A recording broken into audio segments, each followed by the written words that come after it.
भारत में वैसे तो कई रहस्यमयी जगहें हैं, पर आज हम बात करेंगे एक ऐसी झील की जो इंसानी कंकालों से भरी हुई है। ये कहानी है एक ऐसी झील की जहां हजारों की संख्या में नरकंकाल मिले थे, जिनका आज तक कुछ पता न चल सका कि वह नरकंकाल किसके थे और कहां से आए थे।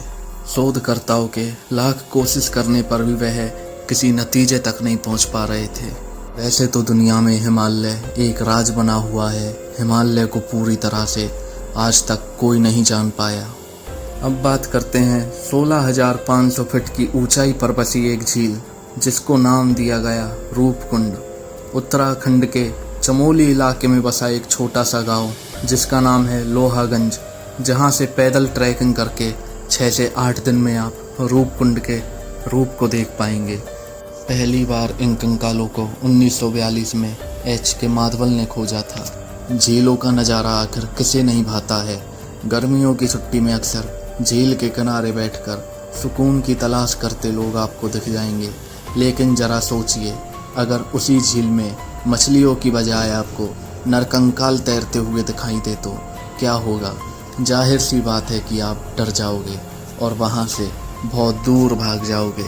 जी हाँ, उत्तराखंड में रूपकुंड एक ऐसी ही झील है जहां ऐसा होता है जो आज भी सबको हैरान कर देता है। और एच के माधवल जी के साथ भी वहां वही हुआ। दोस्तों, वहां एक दो नहीं हजारों की संख्या में नरकंकाल मिले जो हिमालय की बर्फ पिघलने पर सामने आए थे। लोगों का तो ये भी कहना है कि जो भी रात में रूपकुंड के पास गया कभी बचकर वापस नहीं आया। ऐसा क्या है वहाँ, ये आज तक एक राज बना हुआ है।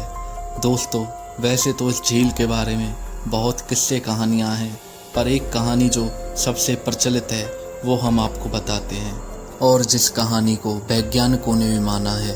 कहते हैं कि जब दूसरा विश्व युद्ध चल रहा था, जापानी सेना भारत में घुसपैठ करने की कोशिश कर रही थी, और जब वह चमोली के इलाके में पहुँचे, खराब मौसम की वजह से वो यहाँ पर फंस गए।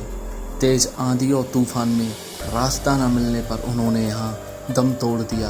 उन्हीं जापानी सैनिकों के ये कंकाल हैं। पहली कहानी उन कंकालों की ये सामने आई। उसके बाद ब्रिटिश सरकार ने इन कंकालों पर अपनी रुचि दिखाते हुए ब्रिटिश वैज्ञानिकों को इन कंकालों पर जांच करने का आदेश दिया।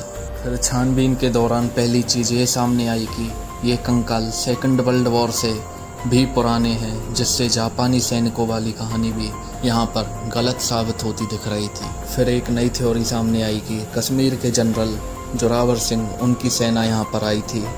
वो भी कंकाल मिलने से 100 साल पहले। कंकाल मिले 1942 में और जोरावर सिंह की सेना यहाँ पर आई थी 1841 में।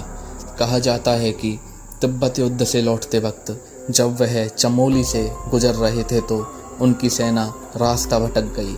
तभी वहाँ तेज तूफान आ गया और आसमान से ओले गिरने लगे। ओलों का वजन करीब 1-1.25 किलो रहा होगा, और सर छुपाने की जगह न होने की वजह से ओलों से बचने का उन्हें मौका न मिल सका और उनकी वहीं पर मौत हो गई। ब्रिटिश वैज्ञानिकों ने बताया कि कंकालों के सर पर चोट के निशान थे। सर की हड्डियां पूरी तरह फ्रैक्चर थीं, जिसकी वजह से अनुमान लगाया गया कि ये कंकाल जोरावर सिंह की सेना के ही थे। तो ये थी एक रूपकुंड झील की कहानी।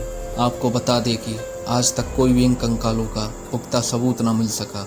अगर ये जानकारी आपको अच्छी लगी हो तो वीडियो को लाइक और चैनल को सब्सक्राइब करें, और अपनी राय हमें कमेंट बॉक्स में ज़रूर दें। धन्यवाद।